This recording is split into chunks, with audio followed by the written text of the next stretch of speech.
Welcome to my channel guys. मैं आप लोगों को मेरे चैनल में स्वागत करती हूँ। आई होप आप लोगों को मेरी स्टोरीज़ पसंद आ रही होंगी। मैं अब बहुत से काम कर रही हूँ, बहुत सी स्टोरीज़ मैं शूट कर रही हूँ। आई होप आप लोगों को पसंद आ रहा होगा।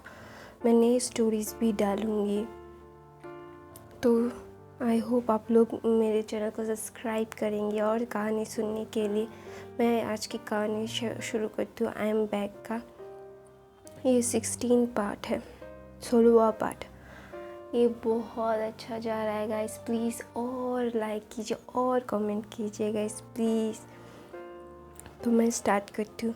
हमने 15वें पार्ट पे लास्ट में देखा था कि आयंग और उसकी शिजी का मतलब बातें होती है, वो लोग बातें करते हैं। उसकी बहन बोलती है तुम्हें मैं उन्हें छोड़ने के लिए नहीं कह रही हूँ, पर तुम मुझे भी थोड़ा सा वक्त दे सकती हो। फिर उस साइड से जिन जाता है, जिन जाके बोलता है कि मुझे पता है मैंने बहुत गलतियाँ की हैं, मेरी गलतियाँ माफ़ी के लायक नहीं है, फिर भी मैं चाहता हूँ कि तुम मुझे माफ़ कर दो और तुम्हारी ज़िंदगी में हमारी भी थोड़ी सी जगह दो कि हमें भी तुम्हारी ज़िंदगी में जगह चाहिए।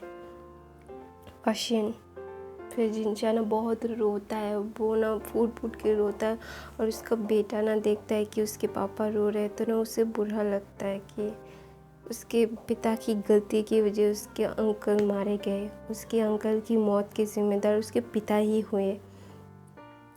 तो ऐसा ना उसके पिता के लिए बहुत बुरा लगता है, क्योंकि वो ना अपने आप को बहुत कोसता था, दिखाता नहीं था लेकिन कोसता था कि उसने विभूषण को उस वक्त किया था वो।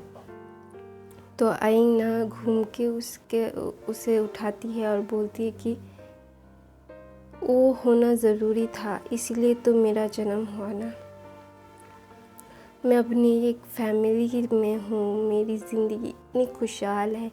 अगर उस दुखद भरी ज़िंदगी से मैं बाहर नहीं निकलती, वो उस ज़िंदगी से बाहर निकल के मैं इस ज़िंदगी में आई हूँ और मेरी ज़िंदगी बहुत ही खूबसूरत है। ये ज़िंदगी, उस ज़िंदगी में सिर्फ दर्द थे, दुख थे। मुझे सिर्फ दर्द और दुख और ह्यूमिलेशन मिली थी। हाँ, प्यार भी बहुत लोगों से मिला था। तुम थे, दी थी, शिजे थी, लहनवांग जी थे, लेकिन मेरी फैमिली कंप्लीट नहीं थी। लेकिन इस लाइफ में मेरी फैमिली कंप्लीट है। मेरे पास इतने प्यार करने वाली फैमिली है। मेरे मॉम डैड, मेरे माता पिता मुझ पे जान रखते हैं। मेरे पास ऐसे ब्रदर है जो मुझे कोई कुछ कहने की देर है, उसका सर धड़ से अलग होने की देर नहीं। मेरे पास सब कुछ है आज, इसी वजह से, क्योंकि वो ज़िंदगी ख़त्म हुई, ये ज़िंदगी शुरू हुई है। मेरी शक्तियाँ तब भी थी, लेकिन फैमिली नहीं थी। मैं कुछ एक जगह पे नहीं थी। तो अब मैं एक जगह पे हूँ जो मैं अपनी ज़िंदगी को ठीक से जी रही हूँ। मेरी ज़िंदगी के में अब कोई दुख के बादल नहीं है। अब मैं सिर्फ हंसती हूँ। मेरी हंसी की आवाज़ गूंजती है जिनचा। पहले मेरी रोने की आवाज़ कोई नहीं सुनता था, मैं फिर भी रोती थी। अब मेरी हंसी की आवाज़ गूंजती है सारे सब जगह। तो मैं ऐसे तो अपनी ज़िंदगी अपनी ज़िंदगी की तरह जी रही हूँ। मैं नहीं चाहती कि कोई भी और वो ज़िंदगी जिए जो ऐसी ज़िंदगी विभूषण जीता था। अब आयंग की ज़िंदगी इतनी हसीन है, एकदम एक फेरी टेल की तरह, सपनों की नगरी की तरह है वो मेरी ज़िंदगी। अब वो विभूषण की नाइटमेयर, एक काला सपने की तरह ज़िंदगी जो मैं कभी दोबारा जीना नहीं चाहती। मैं इस सपनों की नगरी में ही रहना चाहती हूँ। जहाँ पे सिर्फ खुशियाँ और खुशियाँ हैं, कोई दुख नहीं है और ना मैं दुख झेलना चाहती हूँ। तो तुमने जो किया मैं नहीं कहूँगी सही था फिर गलत, मुझे वो डिसाइड करने का हक नहीं है जिंचा। लेकिन मैं उस ज़िंदगी से इस ज़िंदगी में ज़्यादा खुश हूँ। मैं अपनी ज़िंदगी को अपने मुताबिक उस ज़िंदगी में भी जीती थी, इस ज़िंदगी में भी जी रही हूँ। तो मैं नहीं चाहती कि कोई भी और वो ज़िंदगी, काली ज़िंदगी जिए जो जिस ज़िंदगी में सब लोग उसे सिर्फ कोसते रहे, उसे बर्डन समझे। मैं नहीं चाहती कि कोई भी अपने आप की लाइफ को बर्डन समझे। मैं अपनी ज़िंदगी में बहुत खुश हूँ और मैं थैंकफुल हूँ तुमने वो डिसीजन लिया और मेरी ज़िंदगी अब राइट ट्रैक पे है। मैं अपनी ज़िंदगी के लिए कुछ सही चूज़ कर सकती हूँ। मैं अपनी ज़िंदगी के लिए सही कभी चूज़ नहीं कर सकती। हमेशा से मेरी ली हुई ये डिसीजन हमेशा ज़्यादातर गलत हुए हैं, लेकिन मैं उसमें रिग्रेट नहीं करती क्योंकि मैंने मेरी ज़िंदगी के हर डिसीजन दिल से लिए हैं और जो मेरे पास है अब मेरे पास ही रहेगा। तो मैं अपनी ज़िंदगी में बहुत खुश हूँ। फिर जिंचा ना फ्रूट निकालता है और फ्रूट निकाल के आई के हाथ में दे देता है, बोलता है कि ये तुम्हारी जिंजन, वहाँ पे गई था मैं, तुम नहीं मिले थे मुझे, लेकिन तुम्हारा फ्रूट मैंने 16 सालों से मेरे पास है। तो पर आइंग बोलती है तुमने 16 सालों तक मेरा फ्रूट का ध्यान रखा।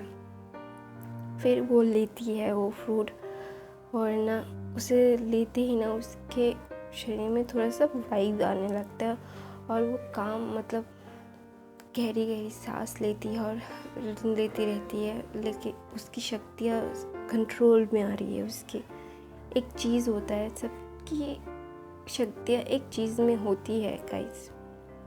यहाँ पे जैसे लांग जी की शक्तियाँ उसके अंदर और उसके बिचन में है, और यहाँ पे हमारी आइन की शक्तियाँ भी कंट्रोल करने के लिए उसका फ्रूट उसके पास आ गया था।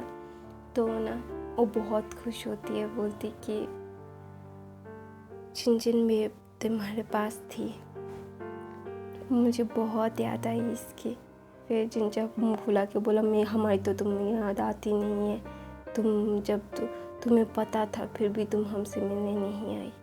फिर जिंचा ना बहुत गुस्सा करता है और वहाँ पे आई हंसती रहती है, बोलती कि तुम्हारा गुस्सा किसको फ़र्क पड़ता है। फिर जिंचा उसे मारने के लिए बैठता है और वो भागने लगती है और वो शीजी के पीछे जाके छुप जाती है, बोलती है शीजी देखो ना जिंचा कितना क्रूल है, मैं इतने सालों के बाद मिली और फिर भी मुझे मारने के लिए दौड़ रहा है, क्रूल इंसान। फिर वो सब हंसने लगते हैं, सब देखते कि भाई की उसका एक भाईचारा होता है विभूषण के साथ, तो उसका वो बॉन्ड दिखता है सबको कि जिंचा जितना भी क्रूल अपने आप को दिखाने की कोशिश करता है वो उसके दिल को मंजूर नहीं होता। फिर वो दूर से लांगवान जी देखता है, वो देखता है कि उसकी फैमिली के साथ वो हंस रही है, क्योंकि वो ना आइन को खोना नहीं चाहता था। अब वो ना दूर से बोलता है कि इस बार कोई भी तुम्हें मुझसे छीन नहीं पाएगा, इस बार मैं तुम्हें कभी हटने नहीं दे सकता, तुम मेरी नहीं हो तो भी चलेगा, मैं तुमसे दूर से तो देख सकता हूँ, तुम खुश हो, तुम हंस रही हो, वही मेरे लिए बहुत है। मैं तुम्हें खोना नहीं चाहता, मैं तुम्हें बहुत प्यार करता हूँ आइन विभूषण, तुम मेरे लिए आइन नहीं हो, मेरी विभूषण हो, तुमसे प्यार 16 सालों तक किया है, इंतज़ार किया है मैंने सिर्फ तुम्हें देखने के लिए।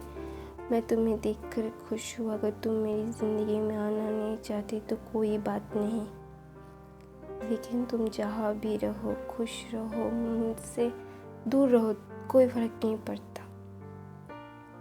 लेकिन तुम हंसती रहो, तुम खुश रहो, तुम अपनी ज़िंदगी में खुश रहो, वही बहुत है मेरे लिए। और तुम्हें दूर से देख के खुश होना मेरी चॉइस है। आई तुम अपनी ज़िंदगी में खुश रहो। फिर वो बोल के ना रंजन बहुत ना उसका दिल बहुत दुखता है, क्योंकि उसके भाई ने बोला कि आई तुम्हारी ज़िंदगी में नहीं आना चाहती। तो ना उसे बहुत दुखा था उसके भाई की बातों को कि आई उसके पास नहीं आना चाहती। तो कोई बात नहीं, उसे दूर से खुश देखना मुझे खुशी देगा। फिर लंच जो है ना, वहाँ पे सब लोग होते हैं ना, सब लोग देखते हैं कि विभूषण गलत नहीं था, तो उसके साथ गलत हुआ था। वो सब लोग ना आइंग से माफ़ी मांगते हैं, बोलते कि आइंग बोलती जिससे माफ़ी मांगनी चाहिए वो मर चुका है। मैं आइंग हूँ, मैं चाहकर भी आप लोगों को माफ़ी या नहीं दे सकती, क्योंकि मैं वो इंसान ही नहीं हूँ, मैं आइंग हूँ। तो आप सब अपनी ज़िंदगी में आगे बढ़िए, लेकिन दोबारा से ऐसी गलती मत कीजिएगा। उस वक्त विभूषण इमोशनली और मेंटली वीक था, इसलिए सब कुछ सह गया। इस बार आइंग है जो इमोशनल भी नहीं है, मेंटली वीक भी नहीं है। उसके पास उस वक्त विभूषण के पास उसकी फैमिली नहीं थी, लेकिन आइंग के पास उसकी फैमिली है। उसके 4 ऐसे भाई हैं जो बिना बात के गला काटने के लिए दौड़ जाते हैं अगर उसे कुछ हो जाता है तो जो कि करेंगे सोच समझ के कीजिएगा। तो इस बार आइंग से कोई बचा नहीं पाएगा। अगर किसी ने किसी के साथ गलत किया तो उस वक्त सब कुछ उसके हाथ, विभूषण के हाथ में नहीं था, लेकिन इस वक्त आइंग के हाथ में सब कुछ है। ताकत है, फैमिली है, परिवार है, सबसे बड़ी ताकत है उसके पास। तो आप सब समझ रहे होंगे मैं क्या कहना चाहती हूँ। तो सबका मुंह उतर जाता है कि इनडायरेक्टली आइंग ने सब लोगों को धमका दिया था। तो बहुत से लीडर्स मतलब डर गए थे, बहुत से लीडर गुस्सा हो गए थे। और लंशिजन इस बात ना वो सोच रहे थे कि वो उसकी वांग जी की शादी करवाना चाहते थे। तो वो किसी और क्लैन के साथ बात कर रहे थे कि उसके क्लैन लीडर की बेटी के साथ शादी करवा दे। तो ना आएंगे ये समझ जाती कि ये लैन कुरन क्या करना चाहते हैं। तो उसे दुख होता है, लेकिन उसने ही कहा था कि वो वांग जी की लाइफ में आना नहीं चाहती, उसके साथ मतलब उसके नहीं होना चाहती। तो इसी बात पे गाइस मैं मेरी कहानी यहीं पे ख़त्म करती हूँ। आई होप आप लोगों को मेरी कहानी अच्छी लग रही होगी। मैं नई कहानी भी शूट कर रही हूँ गाइस, आप लोगों को बहुत जल्दी पता चलेगा। मेरे चैनल को सब्सक्राइब कीजिए guys. I love you guys.